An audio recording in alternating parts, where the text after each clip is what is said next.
El conflicto de los siglos. Capítulo 28. La verdadera conversión es esencial. Dondequiera que la palabra de Dios se predicara con fidelidad, los resultados atestiguaban su divino origen. El Espíritu de Dios acompañaba el mensaje de sus siervos y su palabra tenía poder. Los pecadores sentían despertarse sus conciencias. La luz, que alumbra a todo hombre que viene a este mundo, iluminaba los lugares más recónditos de sus almas, y las ocultas obras de las tinieblas eran puestas de manifiesto. Una profunda convicción se apoderaba de sus espíritus y corazones. Eran redargüidos de pecado, de justicia y del juicio por venir. Tenían conciencia de la justicia de Dios y temían tener que comparecer con sus culpas e impurezas ante aquel que escudriña los corazones. En su angustia clamaban: ¿quién me libertará de este cuerpo de muerte? Al serles revelada la cruz del Calvario, indicio del sacrificio infinito exigido por los pecados de los hombres, veían que sólo los méritos de Cristo bastaban para expiar sus transgresiones. Eran lo único que podían reconciliar al hombre con Dios. Con fe y humildad aceptaban al Cordero de Dios que quita los pecados del mundo. Por la sangre de Jesús alcanzaban la remisión de los pecados cometidos anteriormente. Estos creyentes hacían frutos dignos de su arrepentimiento. Creían y eran bautizados y se levantaban para andar en novedad de vida como nuevas criaturas en Cristo Jesús. No para vivir conforme a sus antiguas concupiscencias, sino por la fe en el Hijo de Dios, para seguir sus pisadas, para reflejar su carácter y para purificarse a sí mismos, así como Él es puro. Amaban lo que antes aborrecieran y aborrecían lo que antes amaran. Los orgullosos y tercos se volvían mansos y humildes de corazón. Los vanidosos y arrogantes se volvían serios y discretos. Los profanos se volvían piadosos. Los borrachos sobrios y los corrompidos puros. Las vanas costumbres del mundo eran puestas a un lado. Los cristianos no buscaban el adorno exterior del rizado de los cabellos, del ataviarse con joyas de oro o el de la compostura de los vestidos, sino el oculto del corazón, que consiste en la incorrupción de un espíritu manso y tranquilo. Esa es la hermosura en la presencia de Dios. Primera de Pedro, capítulo 3, versos 3 y 4. Los reavivamientos producían en muchos profundo recogimiento y humildad. Eran caracterizados por llamamientos solemnes y fervientes hechos a los pecadores, por una ferviente compasión hacia aquellos a quienes Jesús compró con su sangre. Hombres y mujeres oraban y luchaban con Dios para conseguir la salvación de las almas. Los frutos de semejantes reavivamientos se echaban de ver en las almas que no vacilaban ante el desprendimiento y los sacrificios, sino que se regocijaban de ser tenidas por dignas de sufrir oprobios y pruebas por causa de Cristo. Se notaba una transformación en la vida de los que habían hecho profesión de seguir a Jesús, y la influencia de ellos beneficiaba a la sociedad. Recogían con Cristo y sembraban para el Espíritu, a fin de cosechar la vida eterna. Se podía decir de ellos que fueron contristados para arrepentimiento, porque el dolor que es según Dios obra arrepentimiento saludable, de que no hay que arrepentirse, mas el dolor del siglo obra muerte. Porque aquí, esto mismo que según Dios fuisteis contristados, cuánta solicitud ha obrado en vosotros, y aún defensa, y aún enojo, y aún temor, y aún gran deseo, y aún celo, y aún vindicación. En todo os habéis mostrado limpios en el negocio. Segunda de Corintios 7, 9 al 11. Tal es el resultado de la acción del Espíritu de Dios. Una reforma en la vida es la única prueba segura de un verdadero arrepentimiento. Si restituye la prenda, si devuelve lo que robó, si confiesa sus pecados y ama a Dios y a sus semejantes, el pecador puede estar seguro de haber encontrado la paz con Dios. Tales eran los resultados que en otros tiempos acompañaban a los reavivamientos religiosos. Cuando se los juzgaba por sus frutos, se veía que eran bendecidos de Dios para la salvación de los hombres y el mejoramiento de la humanidad.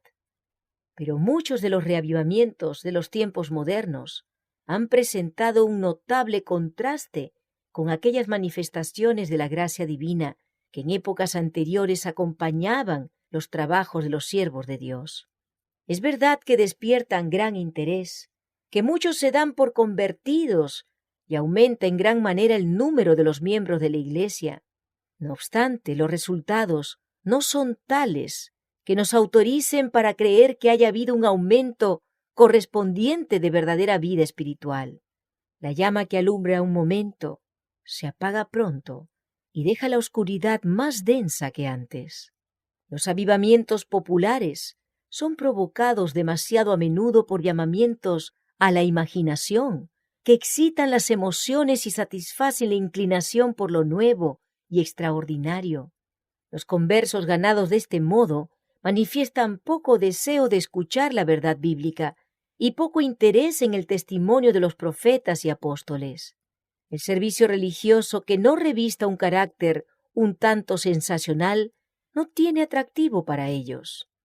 Un mensaje que apela a la fría razón no despierta eco alguno en ellos. No tienen en cuenta las claras amonestaciones de la palabra de Dios que se refieren directamente a sus intereses eternos. Para toda alma verdaderamente convertida, la relación con Dios y con las cosas eternas será el gran tema de la vida. Pero ¿dónde se nota en las iglesias populares de nuestros días el espíritu de consagración a Dios?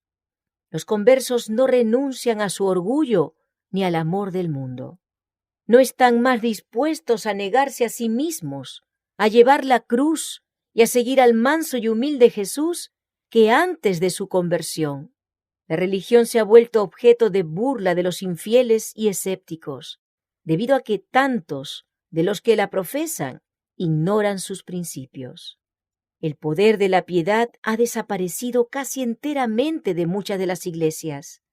Las comidas campestres, las representaciones teatrales en las iglesias, los bazares, las casas elegantes y la ostentación personal han alejado de Dios los pensamientos de la gente.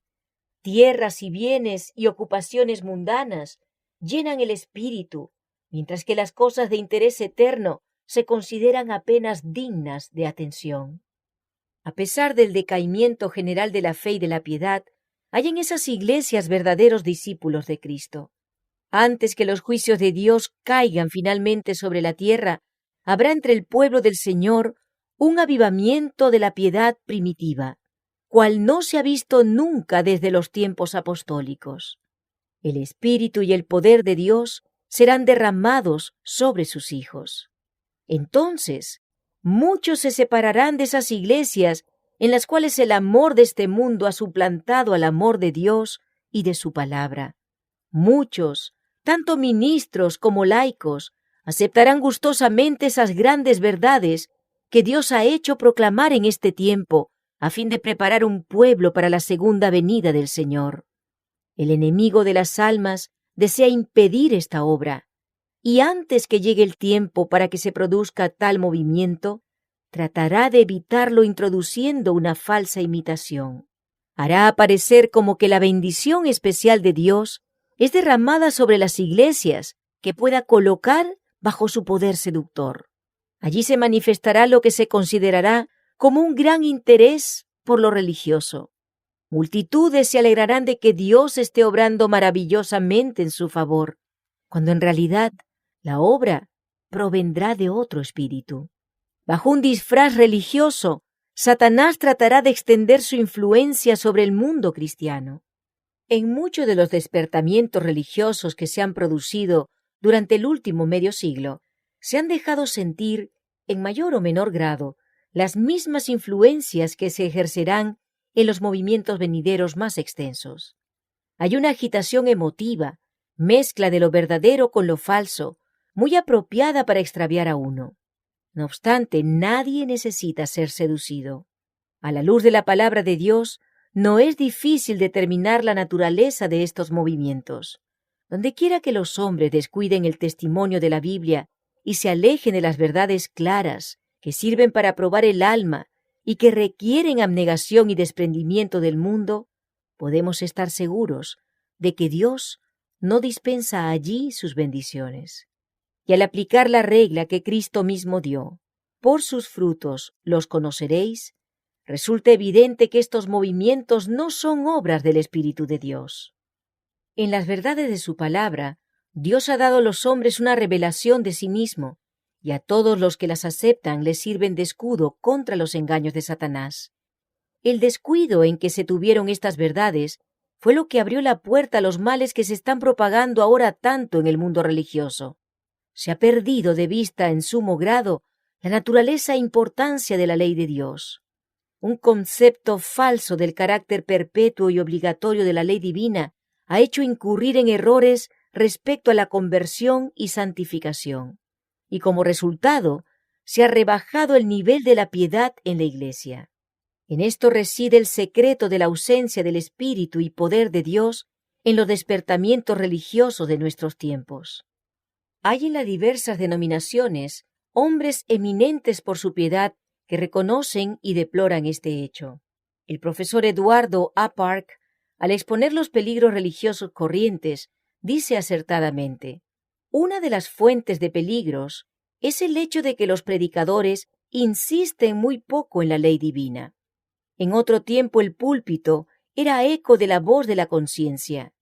Nuestros más ilustres predicadores daban a sus discursos una amplitud majestuosa, siguiendo el ejemplo del Maestro y recalcando la ley, sus preceptos y sus amenazas. Repetían las dos grandes máximas de que la ley es fiel trasunto de las perfecciones divinas y de que un hombre que no tiene amor a la ley no lo tiene tampoco al Evangelio, pues la ley, tanto como el Evangelio, es un espejo que refleja el verdadero carácter de Dios. Este peligro arrastra a otro, el de desestimar la gravedad del pecado, su extensión y su horror. El grado de culpabilidad que acarrea la desobediencia a un mandamiento es proporcional al grado de justicia de ese mandamiento. A los peligros ya enumerados se une el que se corre al no reconocer plenamente la justicia de Dios. La tendencia del púlpito moderno consiste en hacer separación entre la justicia divina y la misericordia divina, en rebajar la misericordia al nivel de un sentimiento, en lugar de elevarla a la altura de un principio. El nuevo prisma teológico separa lo que Dios unió. ¿Es la ley divina un bien o un mal? Es un bien. Luego la justicia es buena, pues es una disposición para cumplir la ley. De la costumbre de tener en poco la ley y justicia divinas, el alcance y demérito de la desobediencia humana, los hombres contraen fácilmente la costumbre de no apreciar la gracia que proveyó expiación por el pecado. Así pierde el Evangelio su valor e importancia en el concepto de los hombres, que no tardan en dejar a un lado la misma Biblia.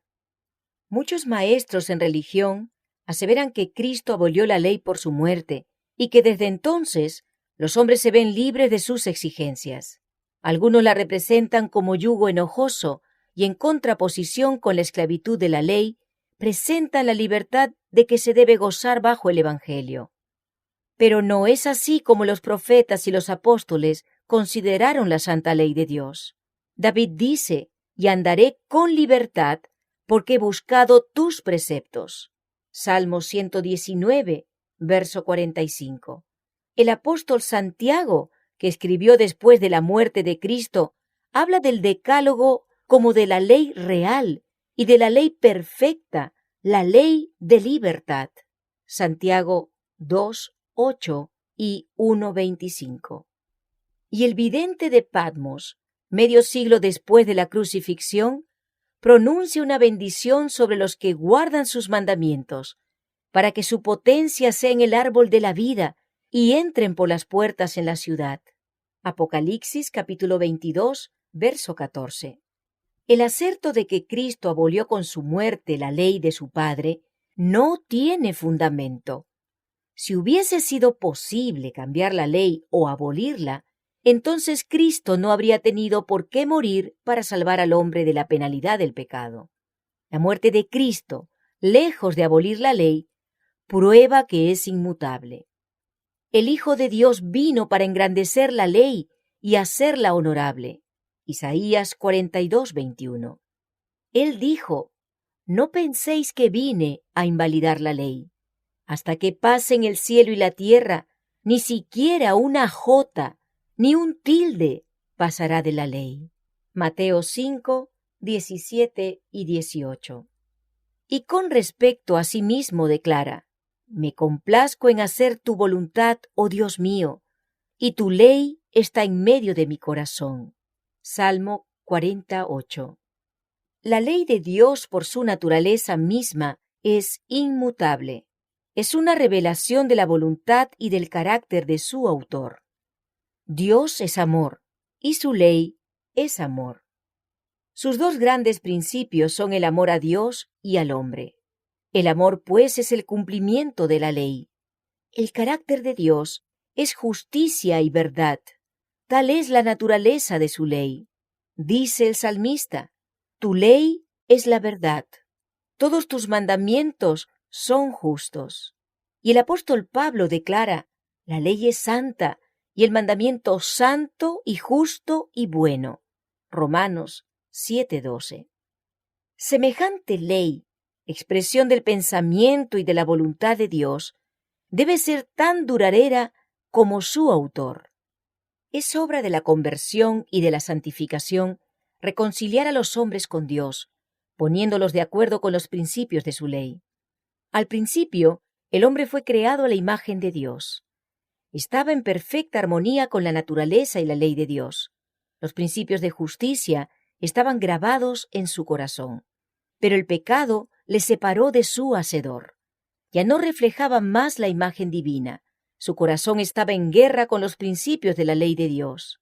La intención de la carne es enemistad contra Dios, porque no se sujeta a la ley de Dios, ni tampoco puede. Romanos 8:7. Mas de tal manera amó Dios al mundo, que dio a su Hijo unigénito, para que el hombre fuese reconciliado con Dios.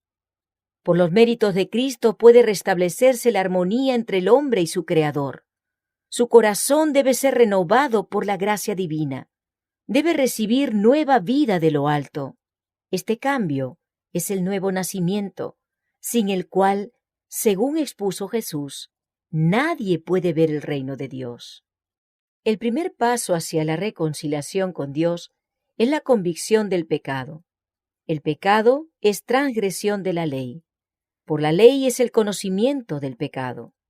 Para reconocer su culpabilidad, el pecador debe medir su carácter por la gran norma de justicia que Dios dio al hombre. Es un espejo que le muestra la imagen de un carácter perfecto y justo y le permite discernir los defectos de su propio carácter. La ley revela al hombre sus pecados, pero no dispone ningún remedio. Mientras promete vida al que obedece, declara que la muerte es lo que le toca al transgresor. Solo el Evangelio de Cristo puede librarle de la condenación o de la mancha del pecado. Debe arrepentirse ante Dios cuya ley transgredió y tener fe en Cristo y en su sacrificio expiatorio. Así obtiene remisión de los pecados cometidos anteriormente y se hace partícipe de la naturaleza divina. Es un hijo de Dios, pues ha recibido el espíritu de adopción, por el cual exclama: «Abba, Padre». ¿Está entonces libre para violar la ley de Dios? El apóstol Pablo dice: ¿abrogamos pues la ley por medio de la fe? No, por cierto. Antes bien, hacemos estable la ley. Nosotros que morimos al pecado, ¿cómo podremos vivir ya en él? Y San Juan dice también: «Este es el amor de Dios, que guardemos sus mandamientos, y sus mandamientos no son gravosos». En el nuevo nacimiento, el corazón viene a quedar en armonía con Dios, al estarlo con su ley. Cuando se ha efectuado este gran cambio en el pecador, entonces ha pasado de la muerte a la vida, del pecado a la santidad, de la transgresión y rebelión a la obediencia y a la lealtad. Terminó su antigua vida de separación con Dios y comenzó la nueva vida de reconciliación, fe y amor. Entonces la justicia que requiere la ley se cumplirá en nosotros, los que no andamos según la carne, sino según el Espíritu. Y el lenguaje del alma será: «Cuánto amo yo tu ley, todo el día es ella mi meditación». La ley de Jehová es perfecta, que convierte el alma. Sin la ley, los hombres no pueden formarse un justo concepto de la pureza y santidad de Dios, ni de su propia culpabilidad e impureza. No tienen verdadera convicción del pecado y no sienten necesidad de arrepentirse. Como no ven su condición perdida como violadores de la ley de Dios, no se dan cuenta tampoco de la necesidad que tienen de la sangre expiatoria de Cristo. Aceptan la esperanza de salvación sin que se realice un cambio radical en su corazón ni reforma en su vida. Así abundan las conversiones superficiales y multitudes se unen a la Iglesia sin haberse unido jamás con Cristo. Falsas teorías sobre la santificación, debidas a que no se hizo caso de la ley divina o se la rechazó, desempeñan importante papel en los movimientos religiosos de nuestros días. Esas teorías son falsas en cuanto a la doctrina y peligrosas en sus resultados prácticos, y el hecho de que haya en tan general aceptación hace doblemente necesario que todos tengan una clara comprensión de lo que las Sagradas Escrituras enseñan sobre este punto. La doctrina de la santificación verdadera es bíblica.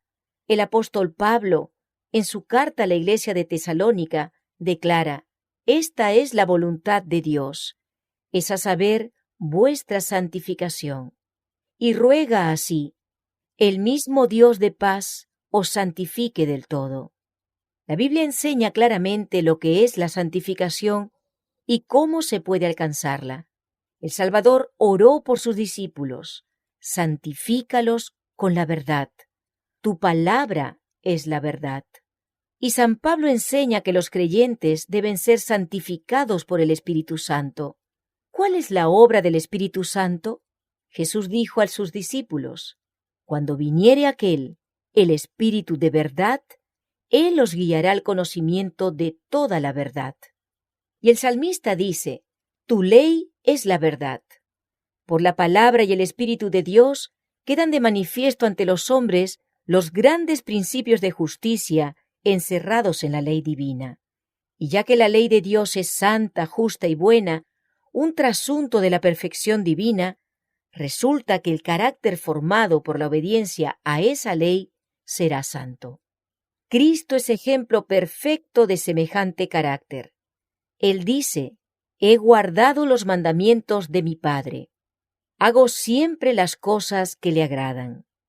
Los discípulos de Cristo han de volverse semejantes a Él, es decir, adquirir por la gracia de Dios un carácter conforme a los principios de su santa ley. Esto es lo que la Biblia llama santificación.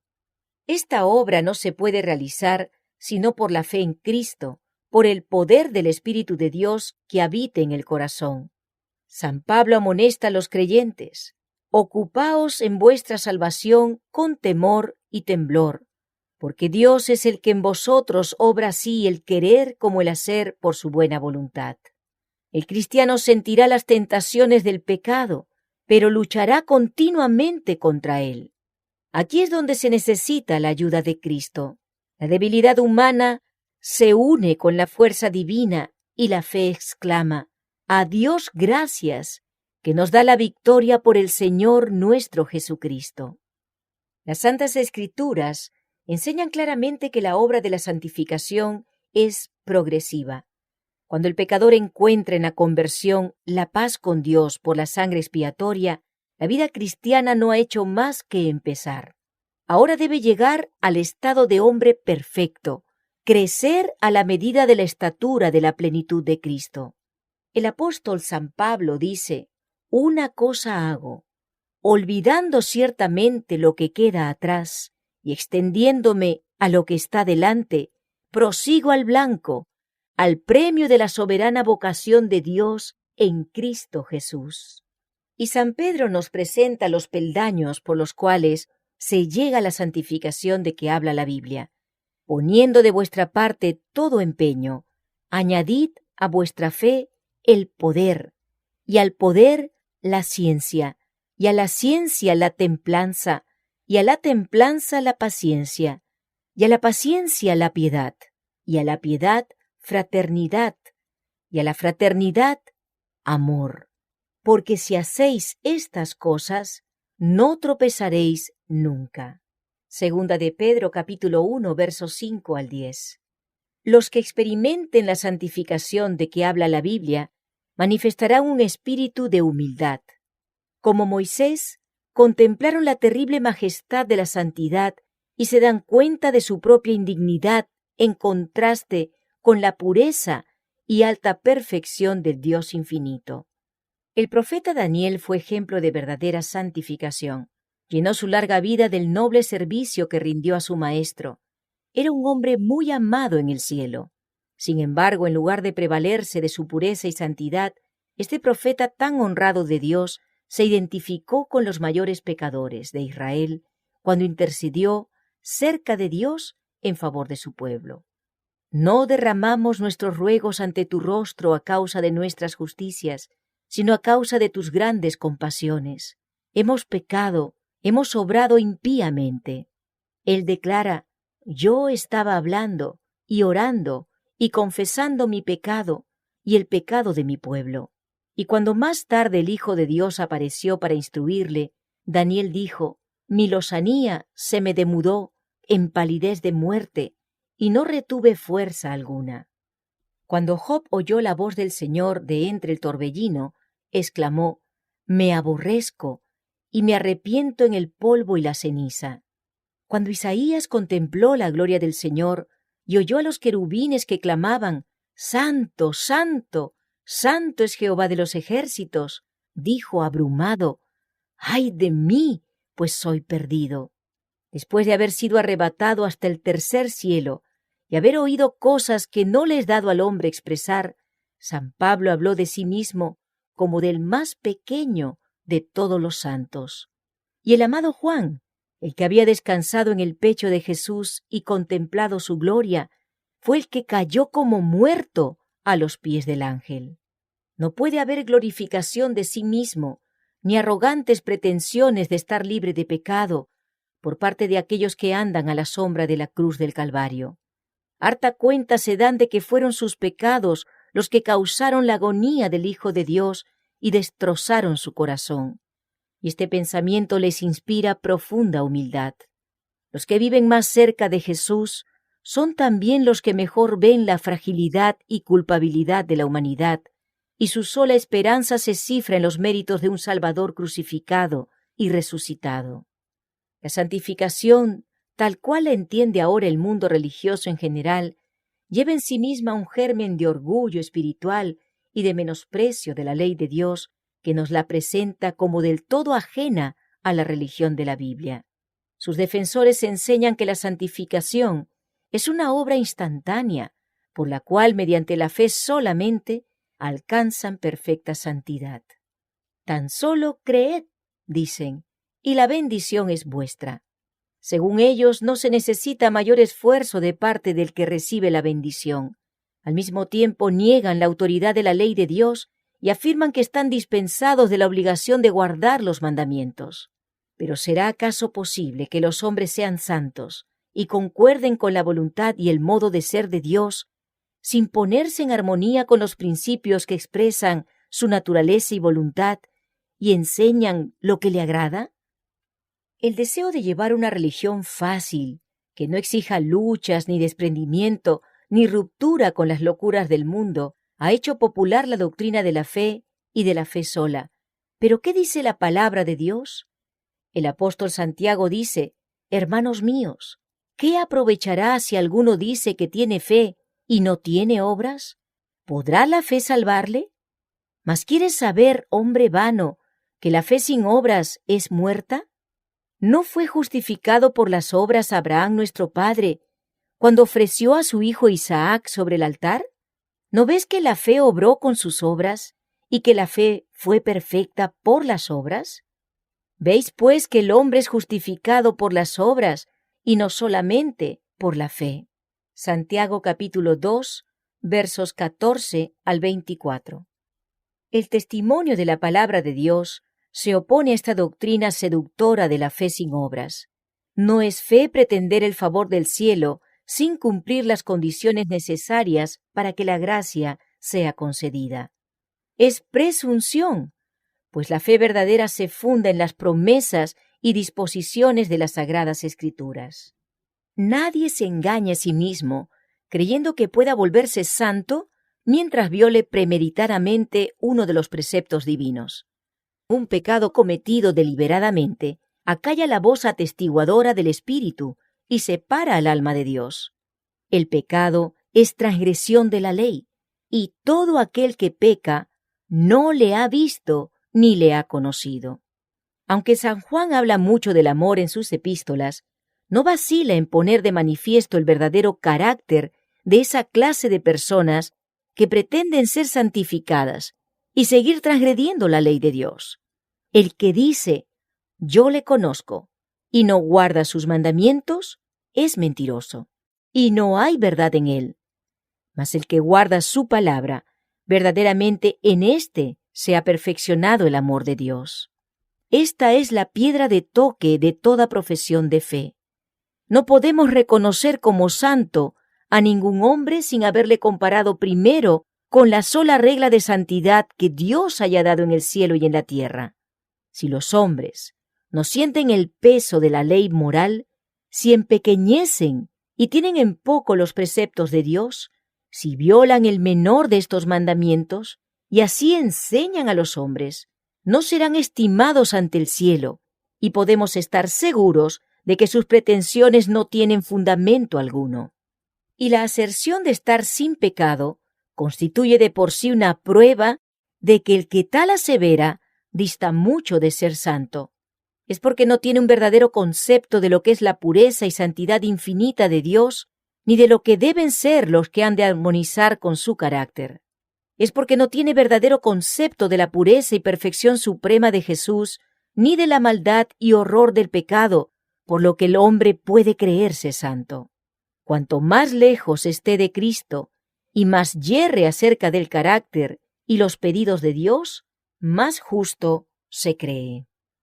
La santificación expuesta en las Santas Escrituras abarca todo el ser, espíritu, cuerpo y alma.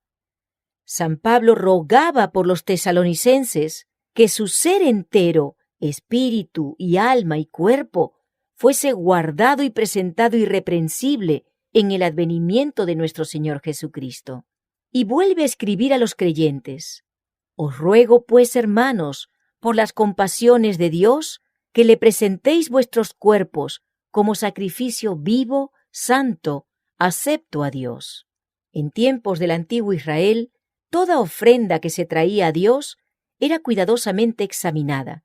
Si se descubría un defecto, cualquiera, en el animal presentado, se lo rechazaba, pues Dios había mandado que las ofrendas fuesen sin mancha.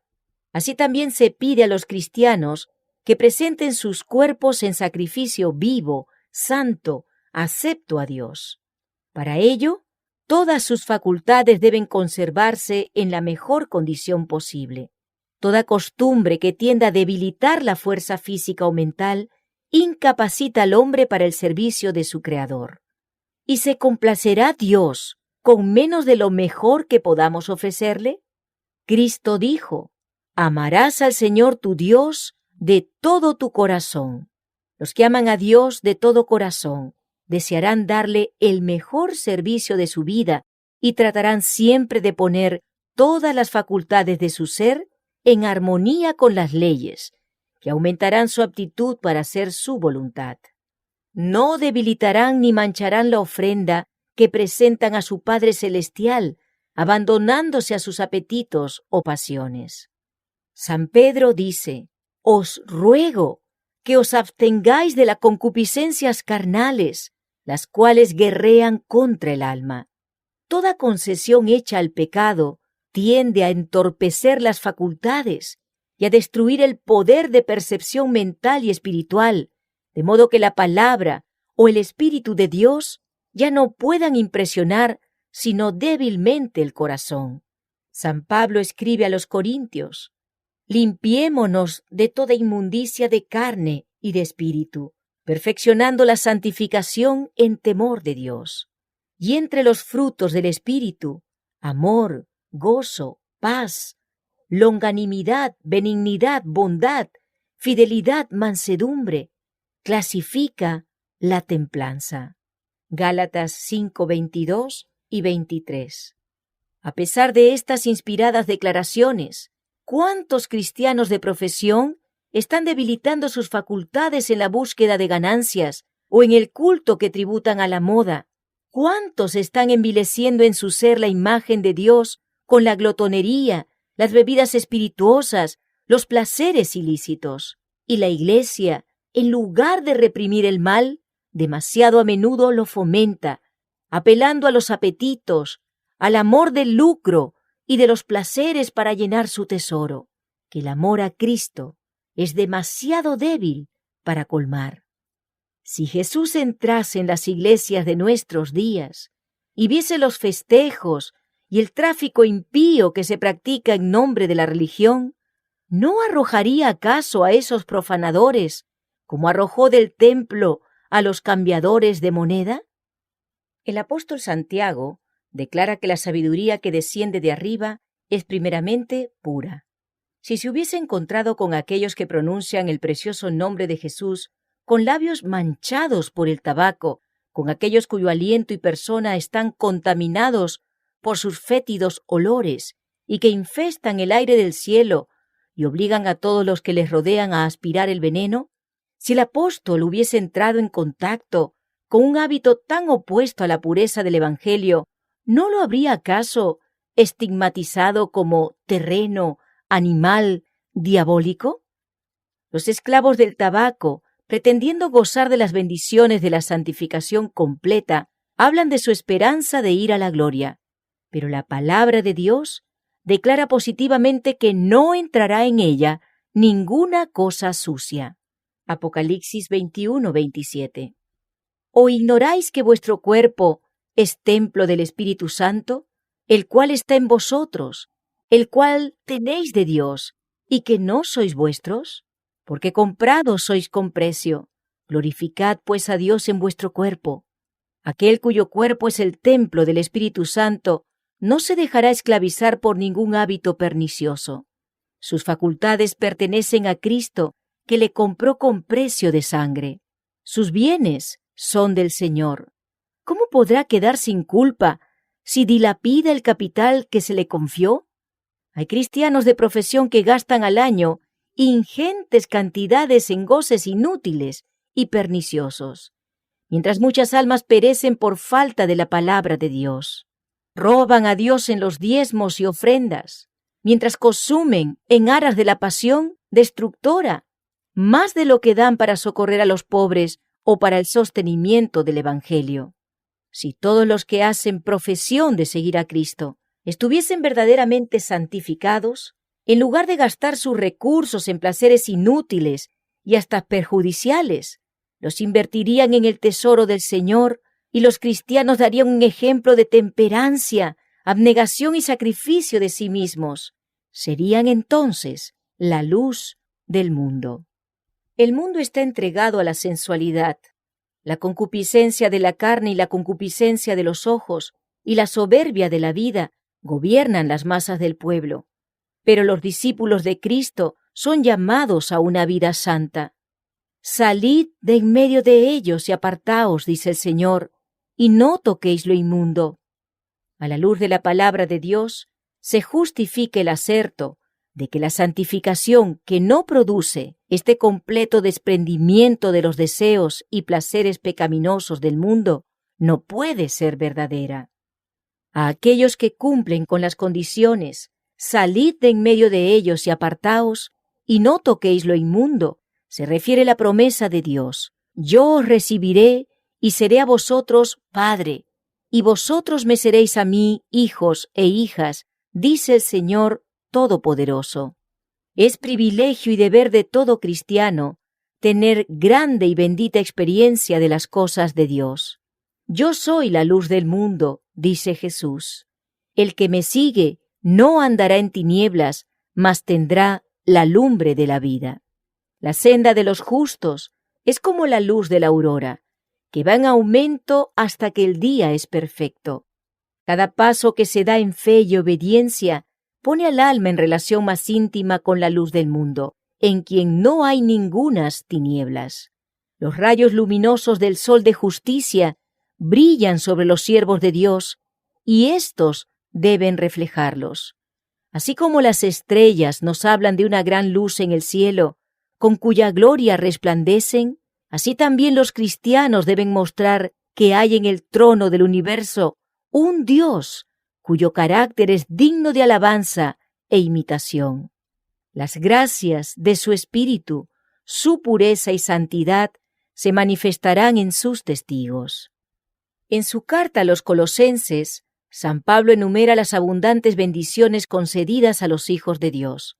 No cesamos, dice, de orar por vosotros y de pedir que seáis llenos del conocimiento de su voluntad, en toda sabiduría y espiritual inteligencia, para que andéis como es digno del Señor, agradándole en todo, fructificando en toda buena obra y creciendo en el conocimiento de Dios, corroborados de toda fortaleza, conforme a la potencia de su gloria, para toda tolerancia y largura de ánimo con gozo.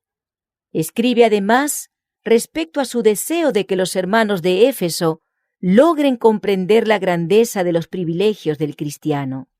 Les expone en el lenguaje más claro el maravilloso conocimiento y poder que pueden poseer como hijos e hijas del Altísimo.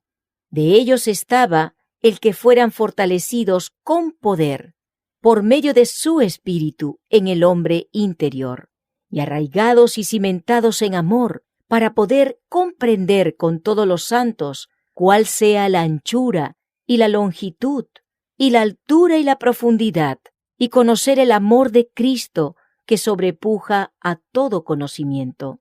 Pero la oración del apóstol alcanza el apogeo del privilegio cuando ruega que sean llenos de ello hasta la medida de toda la plenitud de Dios.